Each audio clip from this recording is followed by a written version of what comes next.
crappy, and it's going to be worse tomorrow, so it's a good thing we had it tonight. Everybody should have received their agenda packet, and on the back is your ballot, and we'll get to all that when we work through this packet information, okay? Ashley is here to direct, we only have one TV that's working on this, so the presentation will also be up here, but it's exactly what you got in your hand.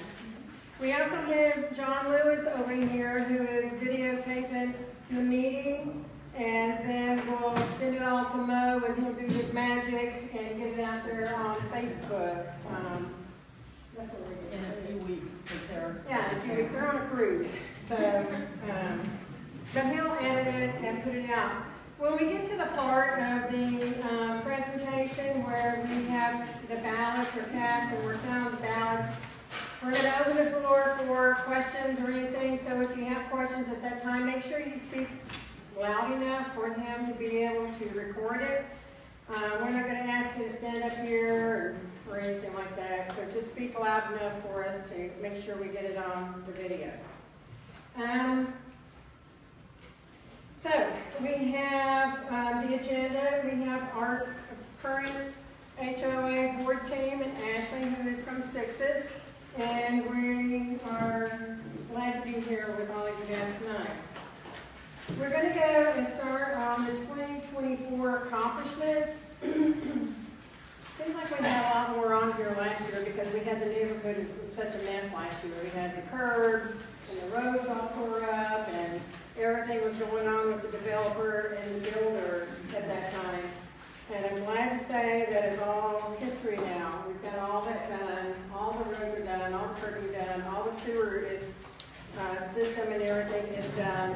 So our neighborhood is complete. The bond has been released from Paulding County, and the management company, the developer is now out of the picture.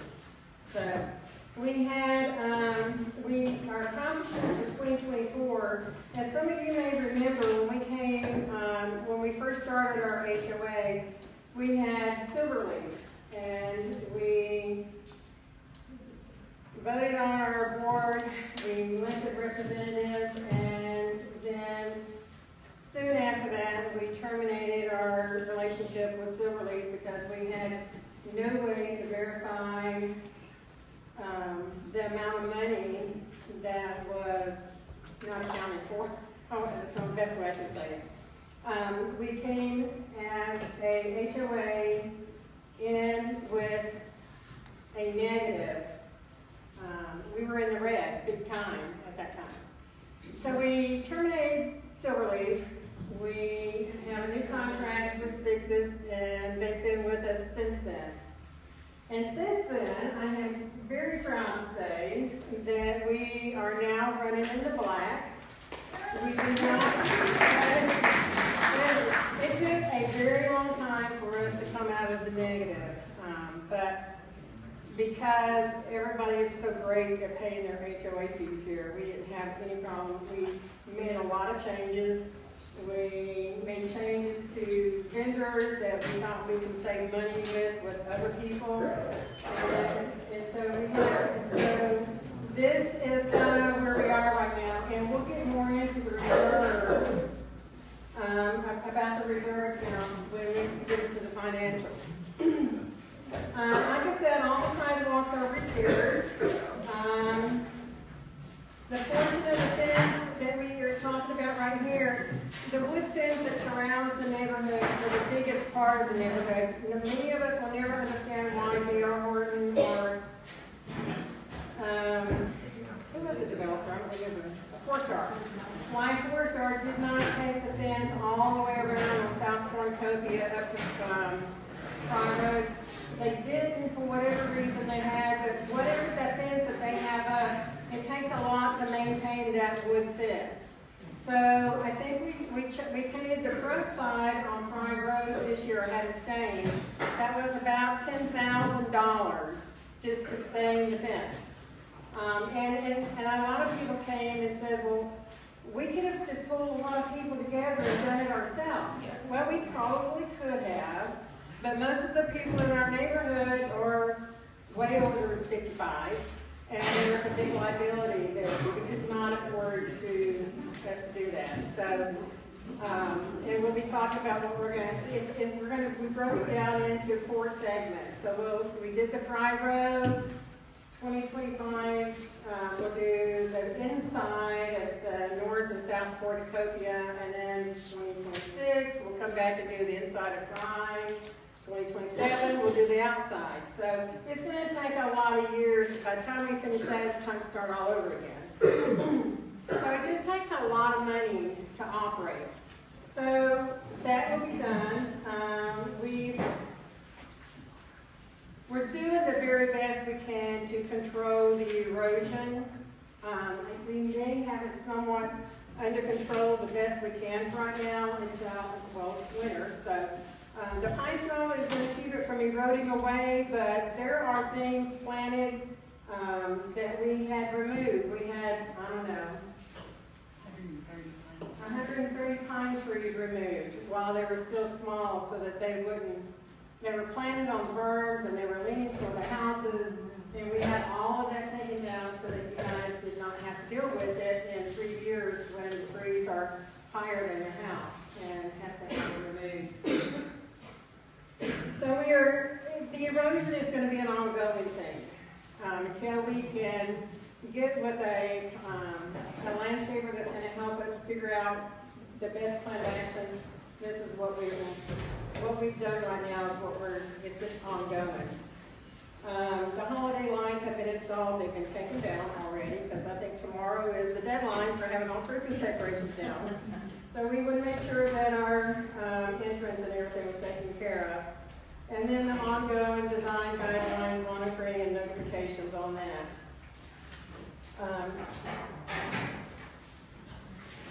And then, so that's kind of what we've done for this year. I'm going to turn it over to Mike because he's going to talk about the 2025 accomplishments, and then CJ's going to get into our local kind of financing, and then Ashley will get into the financial packet that you all probably have received right here. And if you have questions, you can ask about that. But let me just say real quickly, I have enjoyed meeting and getting to know all of you. It's been a great pleasure of mine to work with you guys for 2 years. When I signed up to be HOA, to work on HOA, my goal was just to complete what the builder and the developer had hanging loose for us. And so I feel like at this point in our history here with Glynshyre, I've kind of completed my task. I think we've made sure the developer was accountable to what they were supposed to do, and we made D.R. Horton somewhat, as best as you can. We all have had issues with our homes with D.R. Horton, and we've tried to hold them accountable as best we can. But I just want to say thank you, because you guys have been a great group to work with. And I know that there are bumps in the road, and I know that there's always going to be bumps in the road because we're dealing with multiple different types of personalities. But I just want to say thank you. It's been great. We have a great neighborhood. We have a lot of people that are willing to reach out and help everybody. And it's just been great for me. So thank you. Thank you.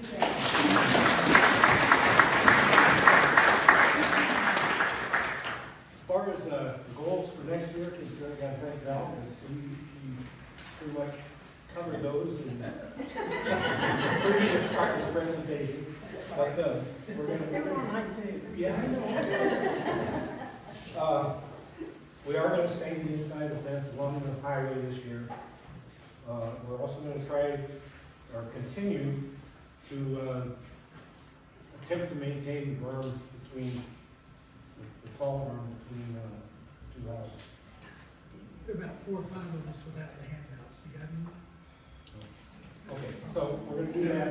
We're going to continue to monitor the compliance, and also it's not noted anywhere, but last year was a goal to work on some planning for possible expansion of the clubhouse. That hasn't been done. Still like to try to do that. So those are pretty much things that we're going to try to do. Yeah, it's a much smaller list because Yeah, we did we everything. did a lot of stuff. Most of it. Get one in? Thank you. We have one.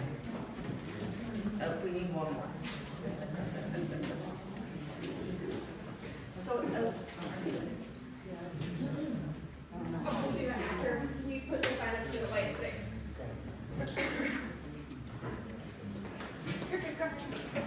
okay, there we go. A lot of people wonder where our money goes. You pay now $180, and what is it going to? So I kind of broke things down.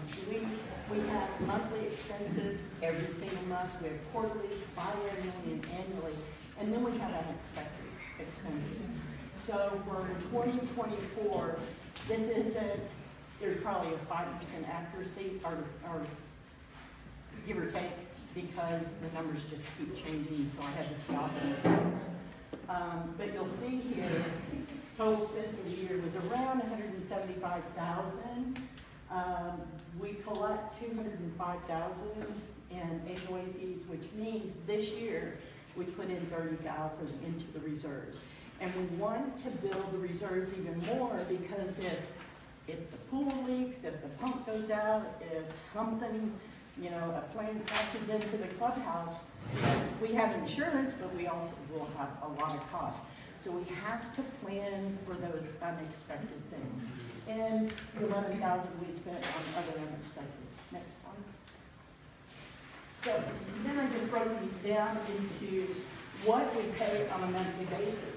So we pay sixes, Greystone, Paulding, Nation, Splash Pools, DKS Cellular, which is the pool, AT&T, and clubhouse cleaning. So as you can see, our highest expense is always going to be landscaping because we don't mow our own yards, they do. Next. And then our quarterly, our King Street, is a phone at the pool that's required by law for us to have that phone in case somebody has an emergency, so we have to keep that. Then we have pest control at the clubhouse, and I let them in today, and they did their thing. Then on biannually, we do pine straw around all the houses that have pine straw and on the hills and the ferns. That comes up to $23,000 a year just for pine straw. And then flowers, spring and fall. We started a project where the homeowners were planting everything. We buy the flowers and we plant everything. But the landscaper won't touch them if we plant them. So they were all dying. So we decided to go back to Naturescapes and tell them they plant. So we're spending some money on it, but at least it looks nicer. Okay, next. And then the annual expenses, we have property taxes, HVAC maintenance, we have insurance that we have to cover, termite, holiday lights, tax prep, fence line cleanup. Once or twice a year, depends. We have to clean the detention pond because it gets overgrown. And then the external fence line behind your houses, the HOA fence, we have to cut all that back by about 6 feet, and then insurance. Okay? And then the unexpected. So this is just a list of what happened this year. There may be a few others that are on there, but for now we spent $11,000 just on unexpected things. Those come out of the reserve. So that's why we need to continue to build the reserve. Now it's me. All right, so Stephen kind of already went over a lot of this, like on the slide where she broke it down. This is just an overview of the financial packets that we put online. So you guys can pull them online. It'll look like this. It'll have all like the little numbers on there for you, but it'll break down each expenditure that you guys have with a code, so you guys can see what's spent on everything. But the first slide that we have is your income for 2024 versus what you budgeted for, and then we also added the budget for next year. As you can see on the slides that we have up here, that we don't typically plan for late fees, collection costs, interest, key cards, all that stuff. Some communities do after a couple of years of building up an average, you can figure out what it is, so you can add that extra spending money. But for you guys, we didn't add any of it in because these aren't guaranteed numbers. It's extra money if you have it, but you don't want to necessarily collect late fees because homeowners are paying on time. So that's a breakdown of what it is, and you can see that you guys have added the biggest thing for this year was your capital contribution fee. That was the resolution that the board had passed to raise the initiation fee when new homeowners got into the community, and you guys got an extra $9,000, almost $10,000, just from people buying into the community. This next slide is just the financials broken out, like smaller, condensed, where you have your general and administration, your clubhouse, your common areas, social, landscaping, pool, and reserves. That shows you what you guys have actually spent for the year, and overall you can see that landscaping has been the most expensive for you guys, are already at $120,000 for them. You can see when we go over to the budget for 2025 that they did increase their contract with us for a little bit, but everything had tried to stay as close as we could to what you guys were for 2024. We know there was the increase this year, but the board overall took a lot of time sitting down and trying to make sure that everything was budgeted as closely as possible to this year. This sheet, now this is only until the end of November. We don't have December's financials yet, but this shows you what is currently in the bank account for you guys. It shows you that at the time these were done, you had some larger bills come out. There was $6,000 in the bank account, but your reserve had $86,000 in there. So overall, you guys had $92,000, almost $93,000 in the bank.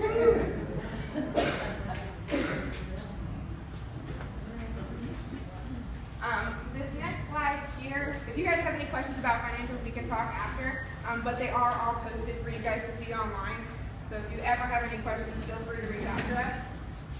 This is just a quick reminder that since the 2025 assessments went up, you have to update it on either your banking app or the Sixes portal.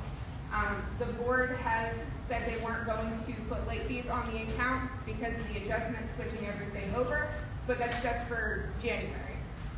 So you want to go ahead and make sure you look on your account to see if you paid last year's amount or if you paid this year's. We do have a few homeowners that we're going to be reaching out to because they paid last year's because they paid early. So you have to remember, if you guys set it up to pay in December for January, it's still that old amount unless you corrected that. So if you have any questions, reach out. Another thing, just to remind anybody, if you're mailing a check in, we have to receive it by the 10th. Automatically on the 11th, a late fee will hit your account. That's how the system's programmed by your documents. We don't go by post stamps. I know a lot of homeowners ask about that, but it's when we receive the check. We understand that mail is an issue right now, but the post office is not that great at getting things out to everybody. So the board tries to take that into consideration, but just try to mail a check earlier if you can. Okay. We did hit quorum for tonight, so we have one board position that is open that you guys are going to vote on. I'm going to ask you, please don't put Val on the ballot. She does not want to be a write-in. That'll be a non-vote for you. So I have two people that did put in their nominations. So we're going to go ahead and let those homeowners stand up and speak. And they're going to get a minute to tell you about themselves, why they think they'd be good for the board, and then I'm going to turn it over. And, yeah. You need those ballots that came in. I know I have some homeowners that I have to get to. I have a question about, I was a little unsure about what position was actually before I listened from the proxy to the vice president role. So I'll clear that up. The board of directors is 3 people. That's who you're voting on. You guys aren't voting on titles.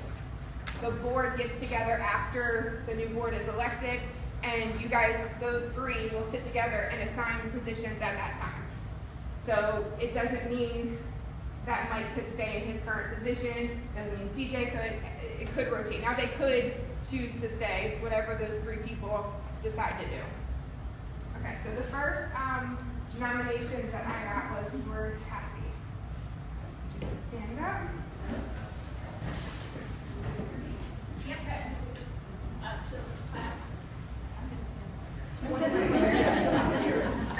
Just come up here. You come up here. It's gonna be short.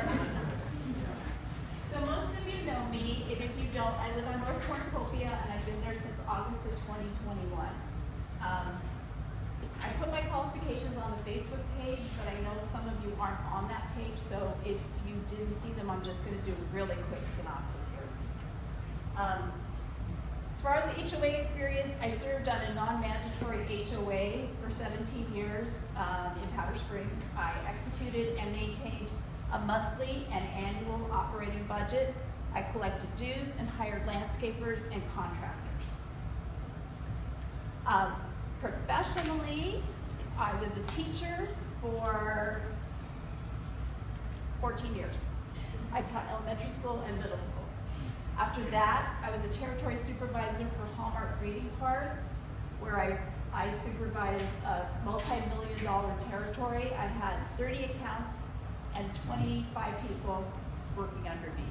I had to liaison between store managers, district managers, employees, and make everybody happy. They're balanced monthly and yearly territory sales and returns, and I train all in-field employees. Currently, I work part-time at Westridge Church in administration support.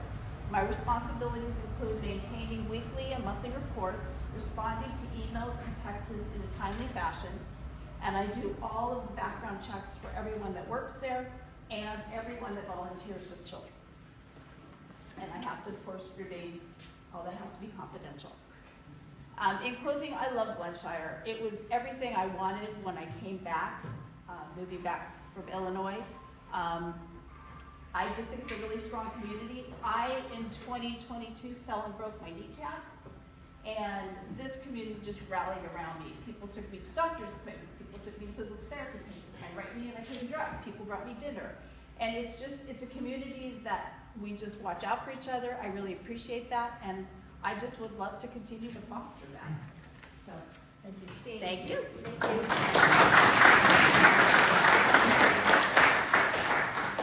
The next person who got nominated to join is Jim Lang.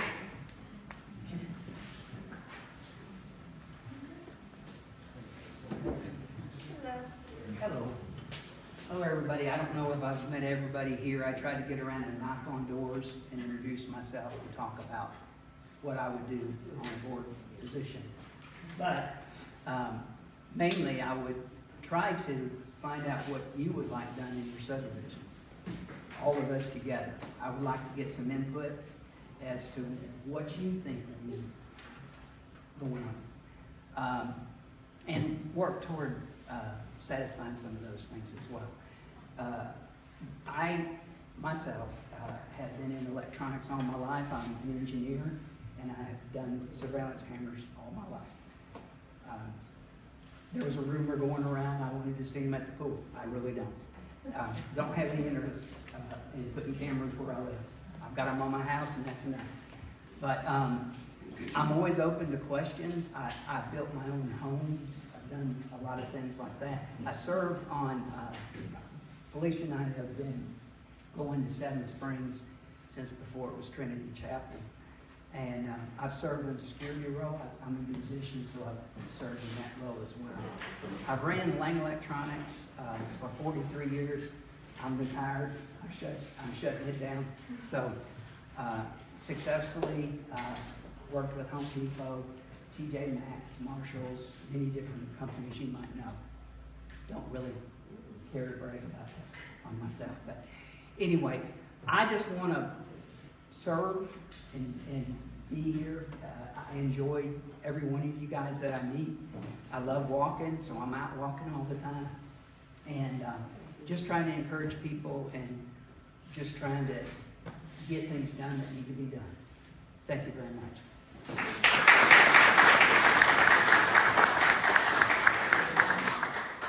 So you have those two, they are on the ballot. So when you guys look at the back of the presentation that you have, your ballot is on the back of it. The few that I have, if I can't get a ballot, I'll come over and add some extras. Just give me a second to get over there.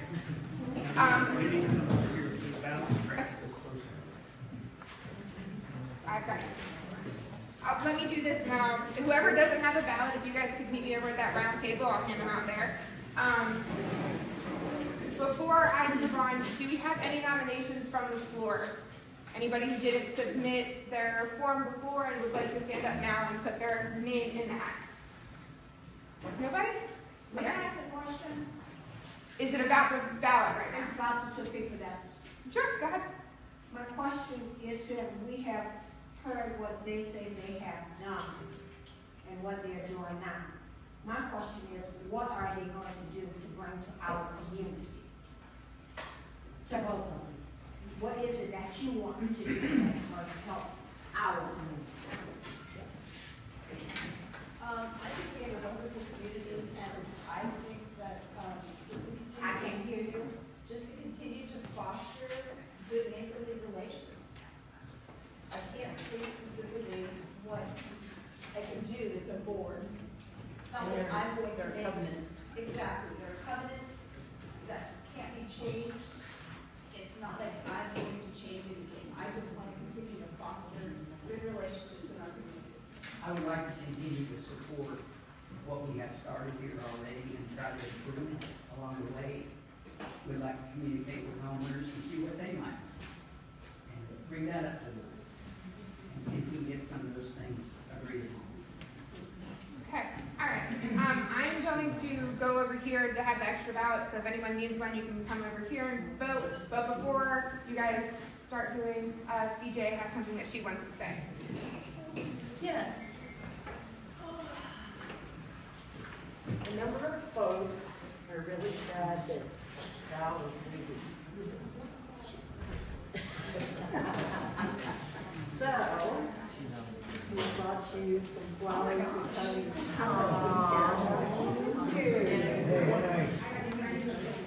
we want to thank you for everything you've done.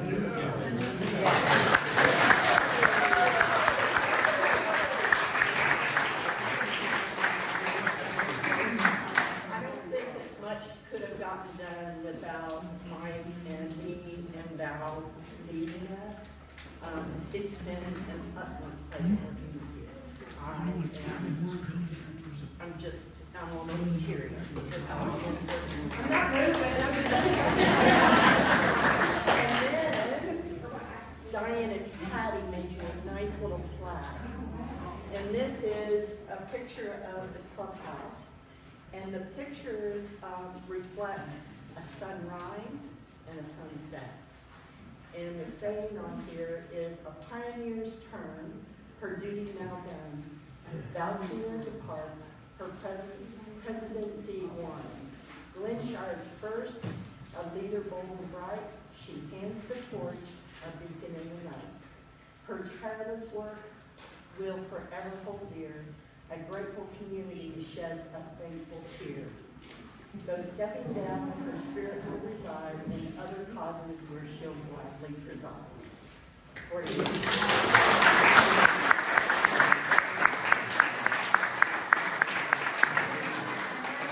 This is the first 55+ community we have ever lived in. So it was a learning experience for me too. I know that there's a lot of rules. I know there's a lot of guidelines that everybody doesn't like. I get it, trust me. But I have to live under those guidelines myself. And so it's only for the good of the entire community. Our whole goal was, when we were writing these guidelines and creating all this, is to match it up with other 55+ communities. Ours are a lot more lenient than some, and maybe they're not as lenient as others, but we took the balance of what we got. Our goal is to make sure the fronts of our homes look the very best that they can, so that when you get ready to sell your house, and you get the most money for your home, for your property. It's all about property. It's all about the money. And I can't say that enough. It's not because we want to be rule keepers and rule people that's going to make your life miserable. We want you to get the most money for your house. The value of your house is the most important thing for us. And that's what we're trying to do. Thank you.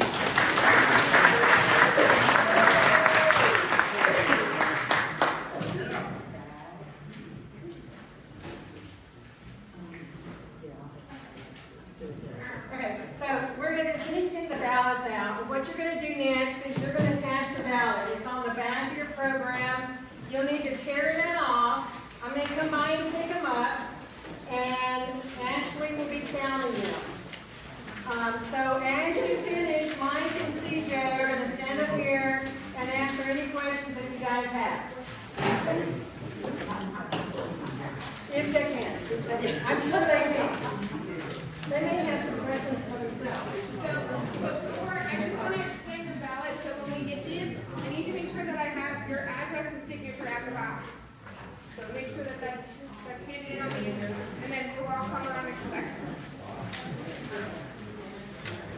Any questions? If your ballot's ready, I'll take them out here.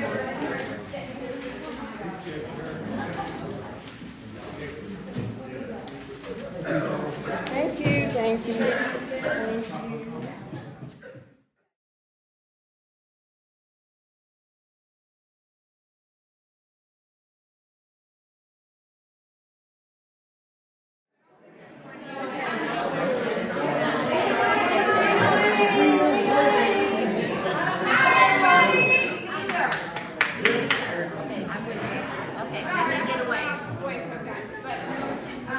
We are good to go ahead and announce who the new board of director will be.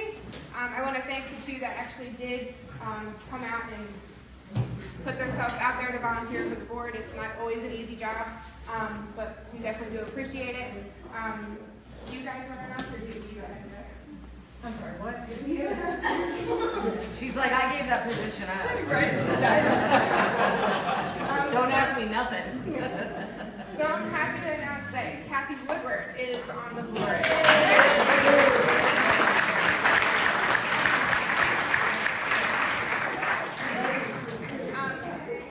So if there's no other questions that you guys have, we're going to go ahead and call the meeting for everybody. We appreciate you guys coming out. And we'll send out an announcement probably next week. The board has to meet together and talk about some things, and then we'll send an announcement of who has what position, just so everyone's aware. But if you guys don't have anything for me, go ahead. What were the numbers for Jem and Cathi? There were a lot of proxies. I don't know what that means. There's a lot of people that had medical people handed their votes. Oh, okay. So the number goes off of, so say you had a proxy, right? So your ballot came to me and it counted as 2. There were some people that had 5 to 9 ballots, or votes on there. So it came out to 51 to 16. To 16? A lot of proxies were handed in. I think there was... So when you do a proxy, that accounts for 2 people in the household? No. A proxy counts, so you are yourself, but if your neighbor gave you their vote, you get 2 votes. So some people came in with 4 people that said, hey, you guys are going to vote for me, so they had 5 votes. Other people had 9 that were handed in with their name on it. So what was the total? Yeah, that doesn't make sense. I have...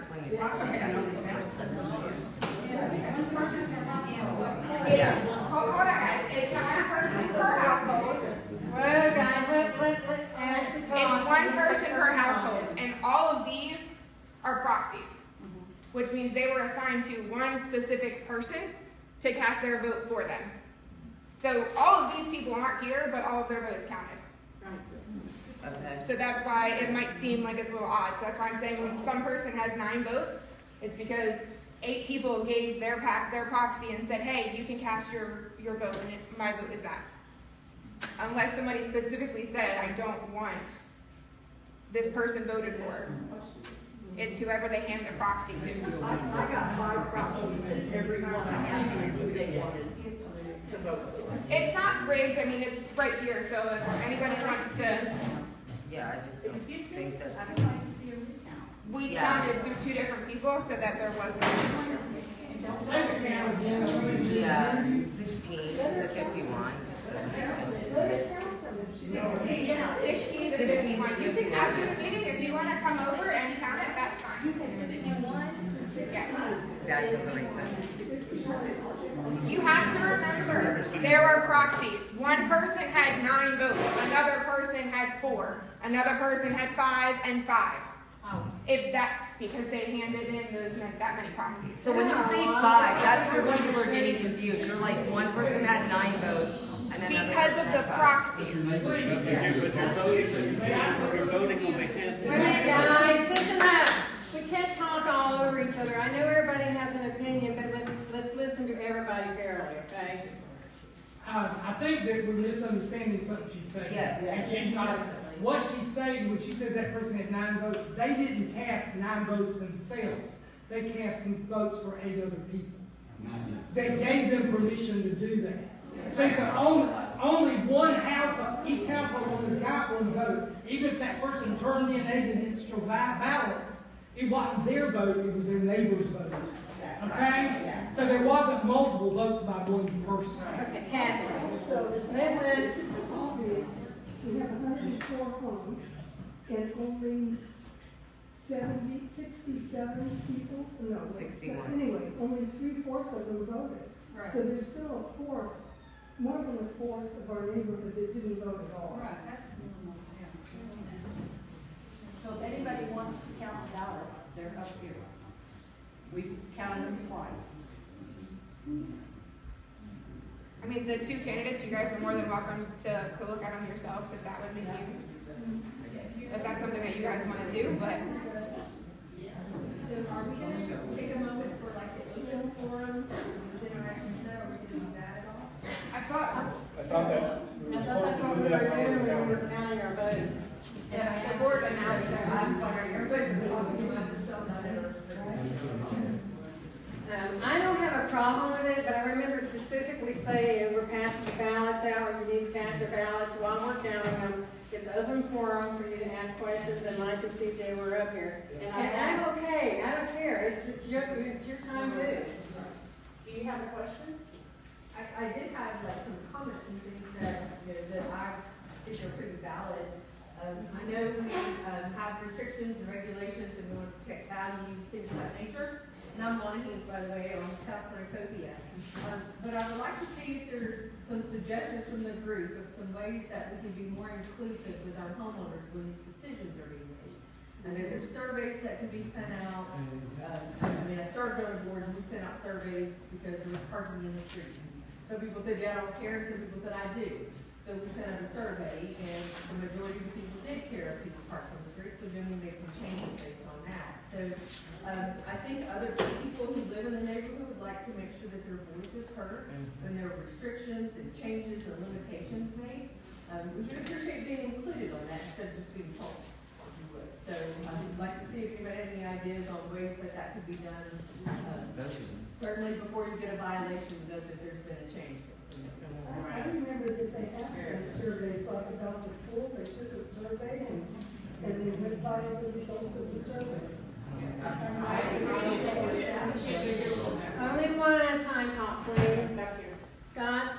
Well, before there can be any changes like you're mentioning, there would have to be, in our bylaws, you would have to have majority of the neighborhood vote to have change anyway, so you would have that. Not for the guidelines. No, let me correct that, okay? Wait a minute. Guidelines and bylaws are 2 different things. Bylaws, we cannot change as a board without the approval of 2/3 the neighborhood has to vote on that. Guidelines are what the board sets up based on the community, the needs of the community. Now, I get it, everybody's pissed off about the security signs. You know? Yeah. I'm sorry. The security signs. I get it. But everybody is under the same guidelines. Okay, and let me just say this in our defense, okay? Because, listen, we've heard it all. When we signed our contracts for our house as first-time owners here in this neighborhood, we were given the bylaws and we were given the covenants, the bylaws, and the guidelines. That was when it was with Georgia Management Company. It was way before even Silverleaf. And D.R. Horton had I want to say it was just it was what? A sample guidelines for us to go with. And we've taken that sample guideline. Those guidelines are not what you should be looking at. What you should be looking at is what's on the portal. Those guidelines are outdated. Okay? Most of those guidelines haven't changed. We've added some stuff to it, but it's not drastic changes. So there's different things that we're talking about. Bylaws, covenants have to be changed by the community. Guidelines for how we manage and keep our community looking the very best it can is done by the board. If we sent out every little guideline change to 104 residents,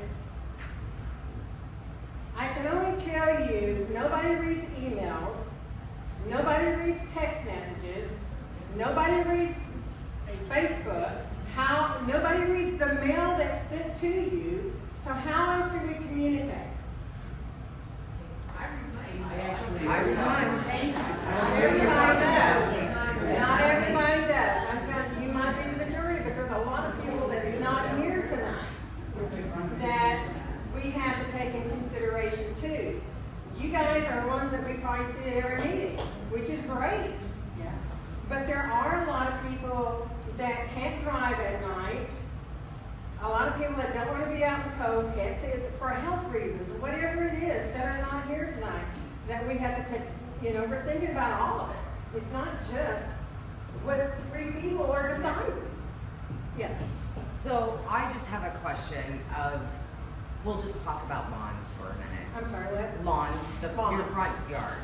Somebody has, I don't know, a flamingo in front of it, or a frog, or they have colored lights, and there was nothing in the guidelines or the byline, whatever it is that you guys are talking about, and then all of a sudden, people have spent money on their yards, and then they're told that they can't have that. Okay. Because it was changed. Okay, so the guidelines have always said yard art, even from day one when it was a D.R. Horton. Okay, so this is the dilemma that we run into is how can you say your flamingo's good, but the frog isn't, or your frog, or your bird bath, or whatever it is that you have, your solar light? How can we say yours is good and yours is not? Right. That's who makes that question. decision? So, is it not fair just to say, keep your yard art in the back of your house so that everybody can be consistent in the front of your house? Is it easier to say it's fair to keep it all consistent? Because I don't want to tell you that your flamingo or frog is not good, and I don't want to tell you that your bird bath is not good. I mean, who's going to be making those decisions? 104 residents? Well, and that's my point, is that if it wasn't in there or somebody didn't understand that, and they put it out and nobody has said anything for a year, and then all of a sudden it's coming out like, you can't have that. And part of that is our fault, because let me tell you what happened. Okay. Well, no, I'm not putting the blame on Ashley by any means, okay? Yeah, she wasn't here last year. It's not that. When there are guidelines, we all know there are guidelines. We all need to read the guidelines. And we all know that after the first month you get a notice, and we don't do these things, by the way, that the board doesn't. Sixes Management has our guidelines, and Sixes Management is the one that rides around and writes all this stuff up and sends it, okay? So you get a notice. The second month, tell me the process, you get another notice. Yep, the second notice is a warning of a fine, and it's just saying, hey, we noticed this is still out, it hasn't been taken care of, please remove it, or a fine is gonna get put on your account. So then by the fourth time you get a notification, Your third notice is a letter and a certified mail that comes out. I've never received a letter or a certified letter or anything. We mail them out, we also have emails that go out too. I've So never received anything. we understand You that haven't got not, number one yet. we understand, we understand that not everybody gets them. But they are emailed, they are mailed, and by the time you get a fine put on your account, there's a certified charge that gets put on. I because swear to it- God, I've never received nothing. okay, well, okay, wait a minute. Sixes has a record of when the notices have been sent out. They have a record of when you had received a hard copy, and they have a record of when we never turn the fines on. For 3 years that we've been here, we've never turned the fines on until October of this year. Because people just ignore all the stuff that the notices they get, and they think it's not real. But then we have one person that takes everything out of their front yard. Well, why do I have to do it if they're not doing it? So please remember, there's this balance that's going on, and it's a hard balance when you know some are just totally just going to ignore it, and some want to follow it. Do you understand what I'm saying? It's very hard. That fine line right there is difficult to follow. If you have problems with not receiving mail, you might want to just get with Ashley, just to make sure everything is correct, okay? Because that's the only way I'm going to fix this, okay? Yes. I have 2 questions. You said guidelines and what else? There's guidelines, which we manage. There's covenants, and there's bylaws. And that, The covenant comes from, the covenants and bylaws came from D.R. Horton. And it's at the attorney's registered with the county, and we can't change those unless we have a forum to make a change. Which we have not done any of that yet. so if you want to change, it can be done through. If we want to change the covenants or the bylaws, we can change it, but it has to be a community vote to change it. Now, when you say community, you're talking about just our subdivision. I'm talking, now I'm talking about Glynshyre, our neighborhood, our 104 neighborhood, our homes in our neighborhood. It doesn't, no. On the outside. No, Okay. it's Glynshyre. Okay, my other question is, since y'all talking, that was my question at first, until she started talking about this stuff. The question to you or to Ashley is the mere fact that I've been there, I think, 3 years now, or what have you, whatever time I have been in the subdivision. When you came into the subdivision, people had stuff in their yards already. Right. Okay, my question is, if they already had this stuff in their yard, why couldn't that be, what do you call it? Grandfathered in. Grandfathered in. Okay. Yeah, thank you. If you look at your, guidelines, I'm getting them all mixed up. If you look at your guidelines in the front or the back, it says there is no grandfather. Oh, okay. Okay? There is, and it was in there when it came to D.R. Horton, like that too. So that has never changed. Okay? Yes. Diane. You know, we're very concerned about how the $20 yards and everything. And when they cut the grass, and that clumps of grass everywhere, and that holes in the grass, holes around these different, things in the yard. They need to do better with that. They want $90,000 for less convention fee. They need to do better. All right. I understand what you're saying. All those clumps and clumps and clumps, it doesn't help the landscape, it doesn't help it look like, my farms look better than that. My farm can maybe cover those little ones. Okay, so the complaints that we're listening to about the landscaping, okay? We are paying less for our landscapers, and I get it, but they're doing the same thing that the other landscapers did, but we're paying less. So, let me just address your problem.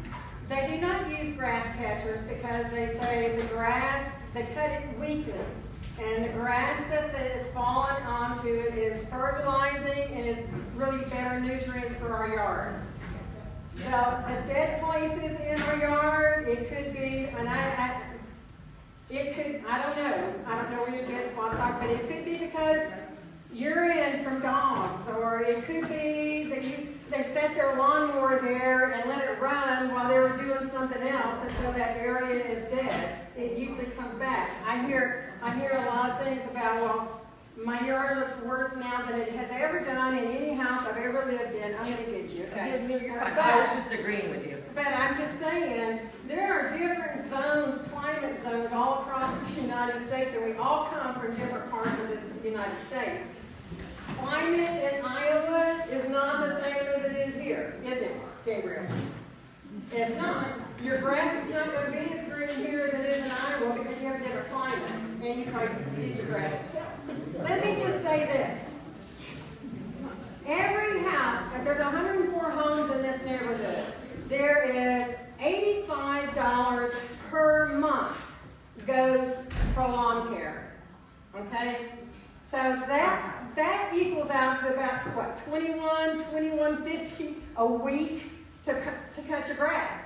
I think for that amount of money, I think the grass looks good. For $21, we would never be able to find somebody to cut our grass for $20 a week. Yes. Let me ask her real quick. I'm sorry, I wasn't heard it. Listen, real quick. So I think what Lady Di is also getting to is also that in the wintertime, and I have this same question, is that they are not mowing the lawn in the wintertime. So where is that $90,000 going?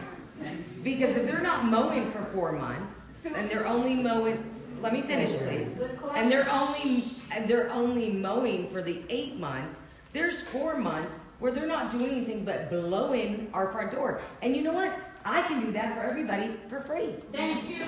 Right? I have a blower. I will go do that. And also, so my other question was the flamingo or the frog. People feel like you're taking away their personality, that they can't have a gnome or a flamingo or a frog or a little puppet. I'm not saying that. What's going to stop you from one flamingo or one gnome? Well, and that's what I was going to say. Everybody's yard looks cluttered. Okay, and I understand what you're saying, but somebody having one thing in their yard represents who they are. So you're saying we should allow, I'm just asking. Yes, absolutely. They should be allowed to have one thing in their yard. That one thing allowed in the front yard. Absolutely. Without having any. Absolutely. Because that has been a big thing for I get it. You know, they want to represent who they are, and they can't represent who they are if they're being told that they have to have the same bushes. I understand, and they will consider this. Right. To answer your question, guys, listen. I want to answer the question. Listen. That she had about landscaping. Yes. So you're right. They don't mow in the wintertime. They're not going to. What they do, it's kind of like a pool. Think of it like a pool. You're only open for so many months in the season. Some companies charge you 3 months, and it's going to be $2,000 each month for those 3 months. Landscapers don't charge you for what they're doing in the summer. They break it out over 12 months. And that's fine, I understand that, but still, if there's 4 months where they're only there. But the work that they're doing in the summer doesn't equal the money that we're paying. They're doing more work than what we're paying them in the summer. So you're saying that. So you're saying, I understand that. I understand finance. So another thing is that you're saying that $85 of ours is going towards. Where's the other? What's the other $85? That's the budget, and we can break all that out. All the things. So Phil, you had a real question this, and then Gabriel had one. I had a bird bath in my front yard that you could not see for the vegetation that was in front of it from the curb. So you're trying to hide it? No, that's how things grew. And, yeah, so anyhow, I moved it, but let me say this about yard art, because there's different opinions of what's pretty. Exactly. If you think we shouldn't have any regulations, drive down Bobo Road during Christmas time, and you will see a house that has between 70 and 100 inflatable Christmas decorations in a yard that's your size every year, and it is the biggest eyesore you ever saw in your life. And I guarantee you, they have no restrictions. Okay, Gabriel. I'm sorry. No, I'm not advocating for 70 pieces. First of all, congratulations for your nomination. Second, everything that everybody is talking about now goes back to the way elections were organized. Why? We should have met the people who wanted to be nominated. We talk about the problem we have. We will ask them, what do you know about the community? And then we ask the question. Because here we are going back debating about the problem we have. We should have asked them the question, what are you going to fix? What are you doing? Thank you. That's number one. Yes. Number two, the election should have been confidential. We have to put the address, and we have to put the, I don't say personally, but name and a signature on a vote, I don't understand that. Every vote is confidential. That's how it is. Number three, we should have read the names publicly. That's why they were giving you hard time. We should have read the name Jim, Kate, right there. Yeah. Markings. Oh, you say mark it publicly on the Oh, board. yeah. Yes. That's why they are asking questions that say that we don't understand how things happen, you know. So I think that you are, the next time, the next vote, I hope we will correct this. Thank you. Thank you. All right, I've had my hand up for 20 minutes. Yes. This is why we need more meetings with community involvement. This is exactly what I'm talking about. That institution. And what do you think? Yeah. The other thing is security. How do you tell people that you have a security system if you don't have a sign? Yeah. That is, take the sign down from the front of the neighborhood if you're not going to. No, that's not, it's not asking you to take your sign down. The sign I got says. voted up for having a Lang Electronics camera sign in my yard. You could still have it in your yard, it just had to be pushed back. It Closer was to your door. It had to be close to the door. How's it going to be close to the door when it's in the yard? Close to the door. That's what your guidelines state. I'm not arguing with you. I'm just saying. And the board can do that. That's the whole point of this. The board can go ahead and change the What good guidelines. is it? Yeah. Well, they're gonna probably come in your front door, so you want them to see the sign. That's personal. Well, absolutely, but you want them to see it in the yard first.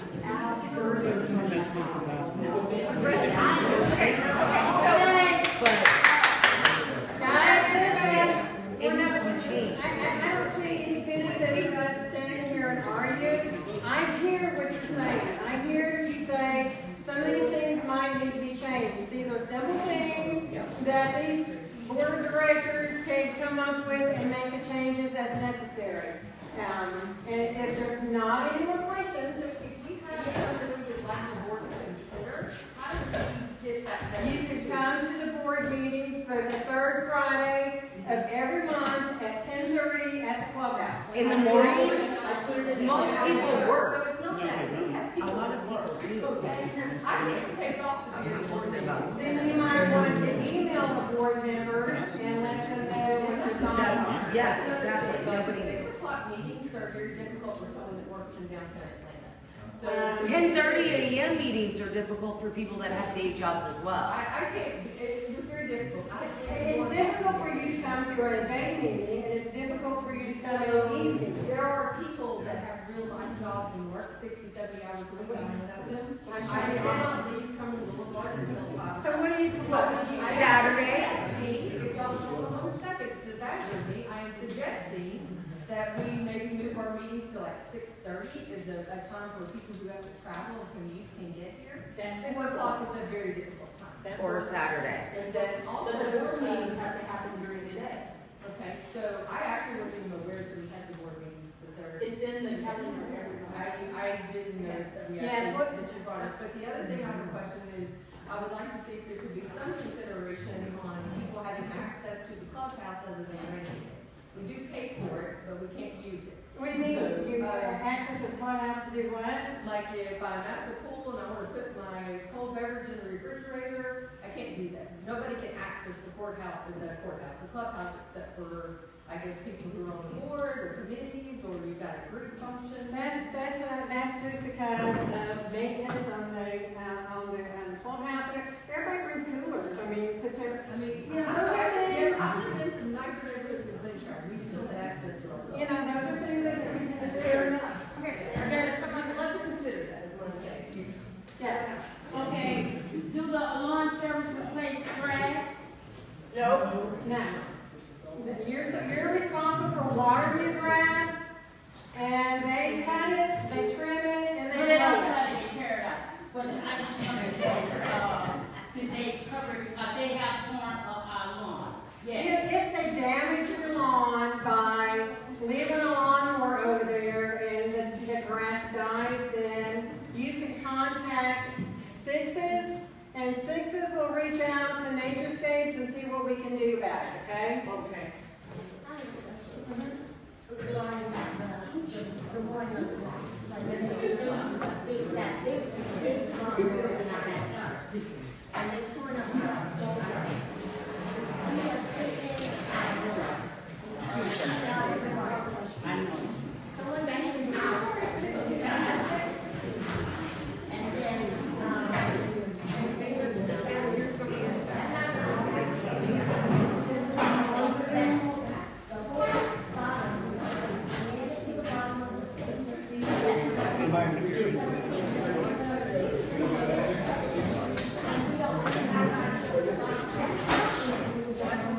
You ever seen that house I'm talking about on Bobo Road? Yeah. It's at least 7 door out.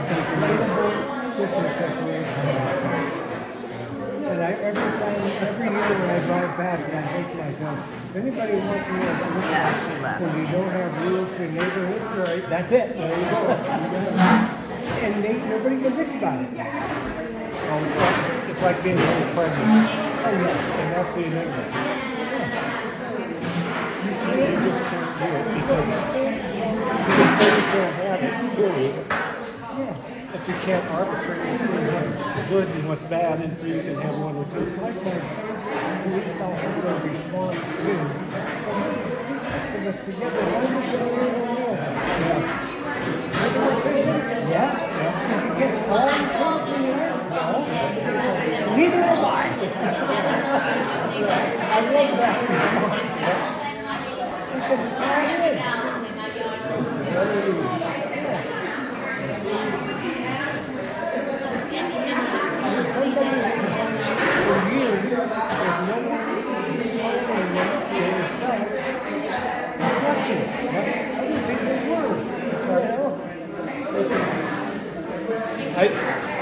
To me, it's the most despicable part of this job. Yeah, even I'm administrator. I know how to make their numbers. It's the best deal I've ever seen. I don't know, she should have been prorated. If I were other people, I would have gone over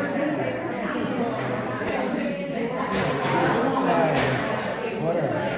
When you live here in the press running down the beach for 6 weeks ago, for yard kids, it was no better. And in fact, the first one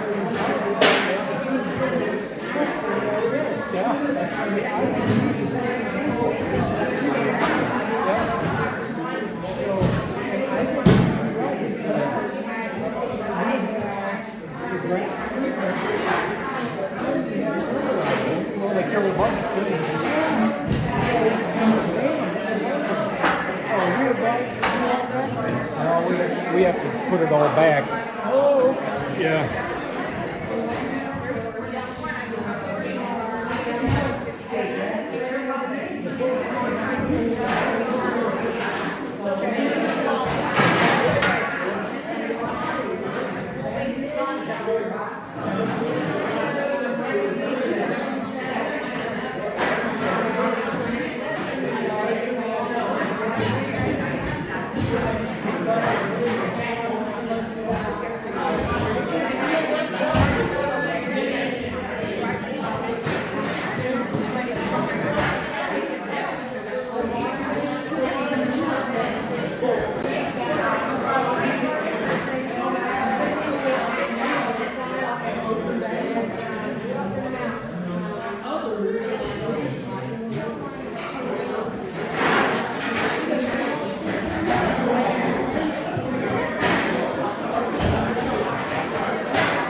Yeah.